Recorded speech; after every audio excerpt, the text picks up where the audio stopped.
రేపు Somajiguda press club కు వెళ్లేందుకు రెడీ అయ్యింది బీఆర్ఎస్. రైతు సంక్షేమంపై తమ ప్రభుత్వం సిద్ధమని సీఎం రేవంత్ రెడ్డి విసిరిన సవాల్కు స్వీకరించిందని బీఆర్ఎస్ అంది. ఇక రేపు ఉదయం 11 గంటలకు ప్రెస్ క్లబ్ కు వెళ్లాలని బీఆర్ఎస్ అధిష్టానం సూచించింది. కేటీఆర్ తో సహా పార్టీ ముఖ్య నేతలంతా రావాలని పార్టీ నిర్ణయించింది. దీంతో ప్రెస్ క్లబ్ కు వెళ్లేందుకు సమాయత్తమవుతున్నారు బీఆర్ఎస్ లీడర్లు. మాట ప్రకారం సీఎం రేవంత్ ప్రెస్ క్లబ్ కు రావాలని డిమాండ్ చేశారు.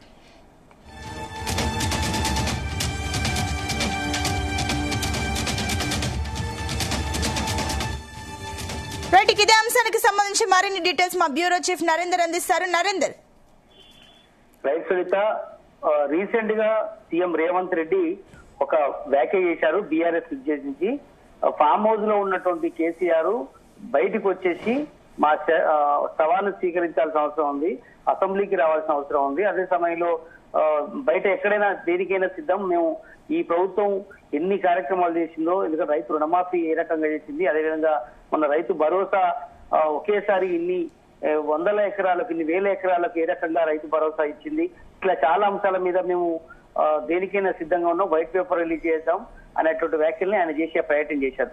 దాని తర్వాత వెంటనే ఆ సవాల్ని స్వీకరించినటువంటి కేటీఆర్ తర్వాత మొన్న ప్రెస్ మీట్ కూడా పెట్టారు శనివారం నాడు. శనివారం ప్రెస్ మీట్ లో చాలా క్లియర్ కట్ గా రేవంత్ ని టార్గెట్ చేసి కేటీఆర్ ఒక సవాలు విసిరారు. దమ్ముంటే రేపు 8వ తేదీ నాడు, అంటే నేను 3 రోజుల గడువు ఇస్తున్నాను, మీకు 8వ తేదీ నాడు 11 గంటలకు సోమాజిగూడ ప్రెస్ క్లబ్ కు రేవంత్ రెడ్డి చర్చకు సిద్ధమా అని సవాల్ విసిరారు.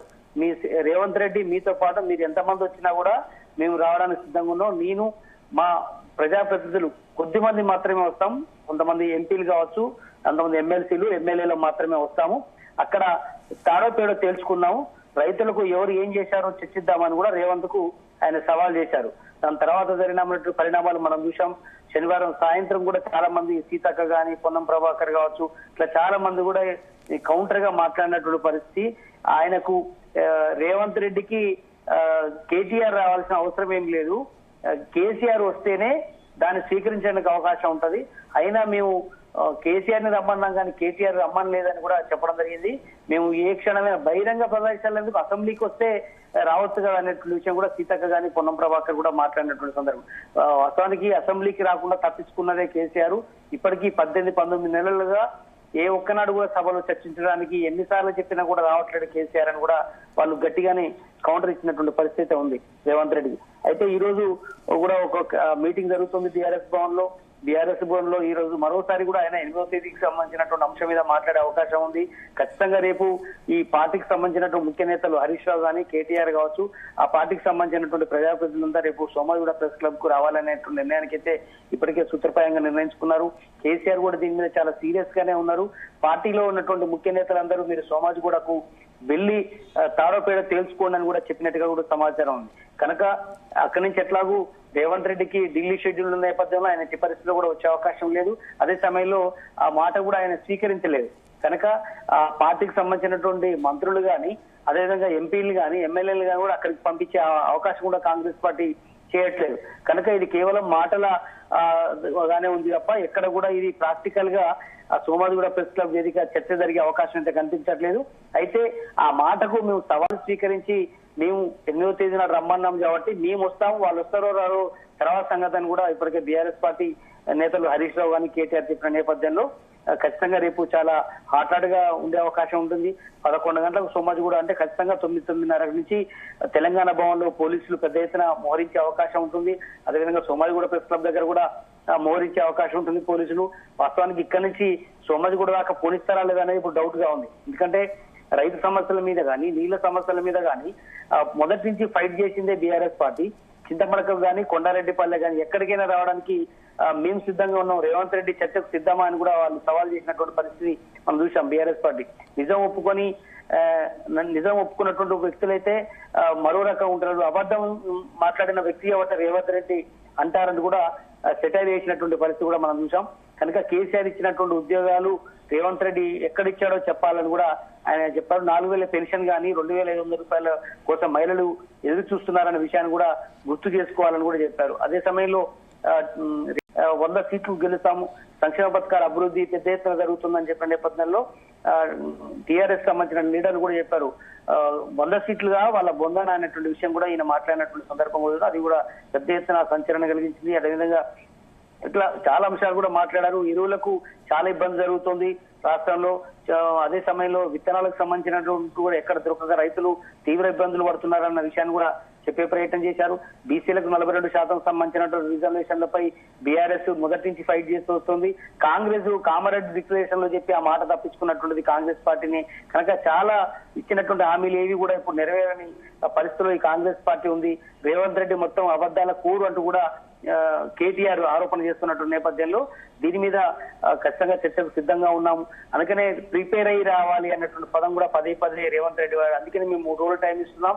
8వ తేదీ నాడు ప్రిపేర్ అయ్యి రావాలి అని కూడా సెటైరికల్ గా కేటీఆర్ వ్యాఖ్యలు చేసిన నేపథ్యంలో దీని మీద ఇప్పటికే కాంగ్రెస్ సంబంధించినటువంటి నేతలు కూడా స్పందించారు. బట్ మేము వస్తామన్నది ఇక్కడికి కాదు, బయటికి కాదు, కేవలం అసెంబ్లీకి రమ్మండి, అసెంబ్లీలో త్వరలోనే మేము పెట్టబోతున్నాం, కేసీఆర్ ప్రధాన ప్రతిపక్ష నేతగా రావాల్సిన అవసరం ఉందని కూడా చెప్పినట్టు నేపథ్యంలో ఇక ప్రెస్ క్లబ్ కి అయితే కాంగ్రెస్ పార్టీ నేతలు ఎవరు రారు. కనుక బీఆర్ఎస్ వాళ్ళు మాత్రం వచ్చినా కూడా పోలీసులు అడ్డుకునే అవకాశం ఉంది కనిపిస్తుంది. కనుక చాలా అంశాల మీద కూడా మాట్లాడుతూ వస్తున్నారు. ముఖ్యంగా బనకచెర్ల అంశం కూడా ప్రస్తావన తీసుకొచ్చినాం. కనుక బీఆర్ఎస్ సంబంధించినటువంటి దాని మీద మొదటి నుంచి కూడా బనకచెర్లను వ్యతిరేకిస్తూ వస్తున్నాం. ఎందుకంటే ఆంధ్రప్రదేశ్ కు కావాలని ఈ రేవంత్ రెడ్డి బనకచెర్లకు పర్మిషన్ ఇచ్చే ప్రయత్నం చేస్తున్నాడు. కనుక వాళ్ళు ఎవరు కూడా ఫైట్ చేయట్లేదు, బీఆర్ఎస్ ఫైట్ చేస్తుందన్న విషయాన్ని కూడా చెప్పే ప్రయత్నం చేస్తున్నారు. కనుక ప్రజాపాలన కాదు, తెలంగాణలో చంద్రబాబు కోర్టు పాలన కొనసాగుతుందని కూడా చెప్పే ప్రయత్నం కూడా చెప్పారు. మొత్తానికైతే ఖచ్చితంగా చంద్రబాబు అసలు కోర్టు రేవంత్ రెడ్డి అంటూ కూడా ఘాటుగానే వ్యాఖ్యలు చేశారు మొన్న గానీ నిన్న గానీ. కనుక దీని మీద సోమాజు కూడా వేదికగా జరగబోతున్నటువంటి చర్చకు సంబంధించి పెద్ద ఎత్తున రాష్ట్రంలో హాట్ గా చర్చ అయితే జరగబోతుంది. మరి చూడాలి, బీఆర్ఎస్ వాళ్ళు మాత్రమే అక్కడికి వచ్చే అవకాశం ఉంటుందా, కాంగ్రెస్ నుంచి ఎవరైనా వచ్చే అవకాశం ఉంటుందా డౌట్ గానే ఉంది. ఆ వాళ్ళను కూడా బీఆర్ఎస్ వాళ్ళను కూడా అక్కడికి రప్పించే పరిస్థితి మనకు కనిపించట్లేదు. ఖచ్చితంగా ఎక్కడికక్కడ అరెస్టులు జరిగే అవకాశం అయితే కనిపిస్తున్నాయి. అయితే నరేందర్, మీరు చెప్తున్నట్లుగా చూస్తే అటు బీఆర్ఎస్ ఈ ఏదైతే రేవంత్ రెడ్డి సవాల్ని సీరియస్ గానే తీసుకున్నట్లు మనకు అర్థమవుతుంది. అటు కేటీఆర్ తో పాటు అందరూ కూడా రావాలంటే వాళ్ళు ఎంత సీరియస్ గా ఉన్నారో మనకు కనిపిస్తుంది. అట్ ద సేమ్ టైం ఇప్పుడు ఈ సవాలు రేవంత్ రెడ్డి సవాల్ని స్వీకరించారు కాబట్టి సీఎం రేవంత్ రెడ్డి ఈ ప్రత్యక్ష చర్చకు వచ్చే ఛాన్సెస్ ఉన్నాయనుకోవచ్చా, లేదంటే కేసీఆర్ ని రమ్మన్నాము అని చెప్పేసి కేసీఆర్ రాలేదని చెప్పేసి దీన్ని పోస్ట్పోన్ చేసే ఛాన్సెస్ ఉన్నాయా?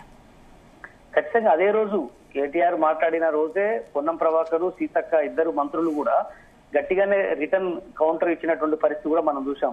కేసీఆర్ కు కేటీఆర్ సరిపోతాడా, కేసీఆర్ వస్తే అప్పుడు ఆలోచించే వాళ్ళము.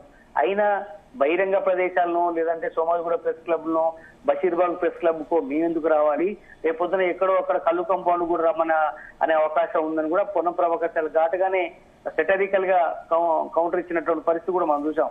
మీరు ఏదైనా చెప్పదలుచుకుంటే చాలా టైం ఇస్తాం, కేసీఆర్ ని రమ్మని చెప్పండి, ఖచ్చితంగా అసెంబ్లీ సమావేశాలు పెడతాం, అవసరం ఒక రోజుల్లో కూడా దీని మీద డిబేట్ పెడతాం, నీళ్ల మీద, నిధుల మీద, నియామకాల మీద, అదే సమయంలో బనకచెర్ల అంశం మీద, అన్ని అంశాల మీద కూడా చర్చిస్తాం. కేసీఆర్ ని ముందు ఫామ్ హౌస్ నుంచి బయటికి తీసుకురండి, అది చాలు అన్నటువంటి విషయం మీద కూడా ఇప్పటికే మంత్రులు చెప్పారు. కనుక రేవంత్ రెడ్డి ఎట్టి పరిస్థితుల్లో వచ్చే అవకాశం లేదు. వాస్తవానికి ఆ రోజు రేవంత్ రెడ్డి అన్న మాటలు ఏంటంటే ఎక్కడ సోమాజిగూడ ప్రెస్ క్లబ్ లో చర్చిద్దామనో, బషీర్బాబు ప్రెస్ క్లబ్ లో చర్చిద్దామనో అనలేదు. కేవలం కేసీఆర్ చర్చకు సిద్ధమా, చర్చిద్దామా అనేటువంటి విషయం మీద మాత్రమే మాట్లాడారు. కనుక ఆ చర్చ అనేది బీఆర్ఎస్ పార్టీ తీసుకుంది. కనుక సోమాజిగూడ ప్రెస్ క్లబ్ కు రాండి, మీ చర్చకు సిద్ధం అని చెప్పినటువంటి నేపథ్యంలో వాళ్ళు వచ్చే అవకాశం అయితే కనిపించట్లేదు. బట్ అన్ని అంశాల మీద సరైన సమయంలో సరైన విధంగా మేము స్పందిస్తామన్నట్టు కూడా రాష్ట్ర ప్రభుత్వం తరఫున మంత్రులు మాట్లాడుతున్నటువంటి పరిస్థితి ఉంది. అసెంబ్లీలో ఈ అంశం పెద్ద ఎత్తున చర్చ జరిగే అవకాశం ఉంది. అంతకంటే ముందు అయితే రేపు సోమాజిగూడ ప్రెస్ క్లబ్ మాత్రం వీళ్ళు వెళ్ళాలనే నిర్ణయానికి అయితే బీఆర్ఎస్ పార్టీ వచ్చింది. బట్ మరి పోలీసులు అయితే భారీగానే మోరిస్తే అవకాశం అయితే కనిపిస్తుంది. రేపు మార్నింగ్ నుంచి సోమాజిగూడలో కానీ తెలంగాణ భవన్ దగ్గర భారీగానే పోలీసులు పెట్టే అవకాశం ఉంది. వాళ్ళని అడుగున అరెస్ట్ చేసే అవకాశం అయితే కనిపిస్తుంది. అయితే నరేందర్, ఒకవేళ రేపు పరిణామాలు అరెస్టుల వరకు వెళ్తే గనక ఇది బీఆర్ఎస్ కి ఎలాంటి ఒక క్యాచీ పాయింట్ అయ్యే అవకాశం ఉంది? ఖచ్చితంగా, ఎందుకంటే వచ్చిన ప్రతి అంశాన్ని వాడుకోవాలని ప్రధాన ప్రతిపక్షం చూస్తూ వస్తుంది.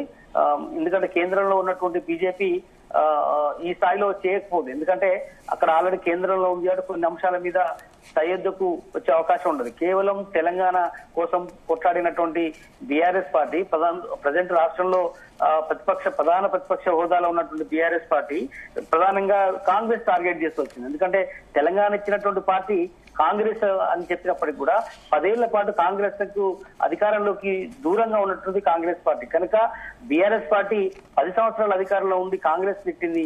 ఇప్పుడు అధికారంలోకి వచ్చినటువంటి కాంగ్రెస్ ఇప్పుడు బీఆర్ఎస్ నిలుస్తుంది కనుక బీజేపీని పెద్దగా టార్గెట్ చేయని పరిస్థితి కనిపిస్తుంది.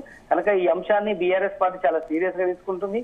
నిధుల విషయం వచ్చినా, నియామకాల విషయంలో వచ్చినా మన నియామకాల విషయం కూడా మాట్లాడుకోవాలి. ఎందుకంటే 50,000 ఉద్యోగాలు మేము ఇచ్చామని రేవంత్ రెడ్డి చెప్తున్నారు. కానీ అంతకంటే మేము దాదాపు 1,00,000 ఉద్యోగాలకు పైగా మేము ఇచ్చామని కూడా బీఆర్ఎస్ నేతలు హరీష్ రావు, కేటీఆర్ పదే చెప్తున్నారు. కానీ అవన్నీ కూడా మేము ఇచ్చామని వాళ్ళ అకౌంట్లో వేసుకుంటున్నారని బీఆర్ఎస్ పార్టీ అంటున్నప్పుడు కూడా ఇట్లా నియామకాల విషయాల్లో కానీ నిధుల విషయంలో నిధులు కూడా చాలా సంక్షేమ పథకాలకు నిధులు ఇచ్చామని కూడా చెప్తుంది బీఆర్ఎస్ పార్టీ.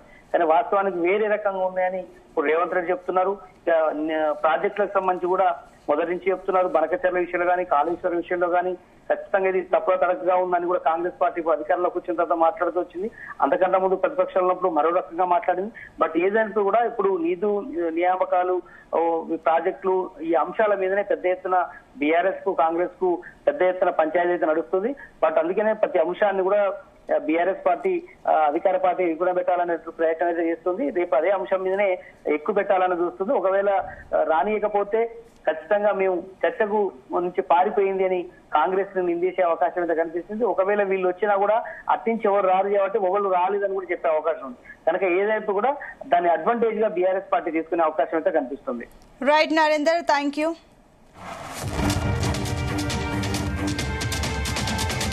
ఇక రేపు సోమాజిగూడ ప్రెస్ క్లబ్ కు వెళ్లేందుకు రెడీ అయ్యింది బీఆర్ఎస్. రైతు సంక్షేమంపై తమ ప్రభుత్వం సిద్దమని సీఎం రేవంత్ రెడ్డి విసిరిన సవాల్ను స్వీకరించింది బీఆర్ఎస్. రేపు ఉదయం 11 గంటలకు ప్రెస్ క్లబ్ కు వెళ్లాలని బీఆర్ఎస్ అధిష్టానం సూచించింది. కేటీఆర్ తో సహా పార్టీ ముఖ్య నేతలంతా రావాలని పార్టీ నిర్ణయించింది. దీంతో ప్రెస్ క్లబ్ కు వెళ్లేందుకు సమాయత్తమవుతున్నారు బీఆర్ఎస్ లీడర్లు. మాట ప్రకారం సీఎం రేవంత్ ప్రెస్ క్లబ్ కు రావాలని డిమాండ్ అయితే చేస్తున్నారు. అయితే రేపు సీఎం రేవంత్ రెడ్డి ఏదైతే ఈ వారి డిమాండ్ ప్రకారం వస్తారా రారా అనేది మాత్రం ఒక రకంగా చర్చనీయాంశం అవుతుంది. ఏదేమైనప్పటికీ రేపు తెలంగాణ రాష్ట్రంలో రాజకీయ దుమారం రేపు ఎక్కువగా రేగే అవకాశాలు అయితే స్పష్టంగా కనిపిస్తున్నాయి. బీఆర్ఎస్ లీడర్లను కూడా రేపు అరెస్టులు అవుతారా లేరా అనేది ఆ సంసిద్ధం కూడా ఒక రకంగా నెలకొందనే చెప్పాలి.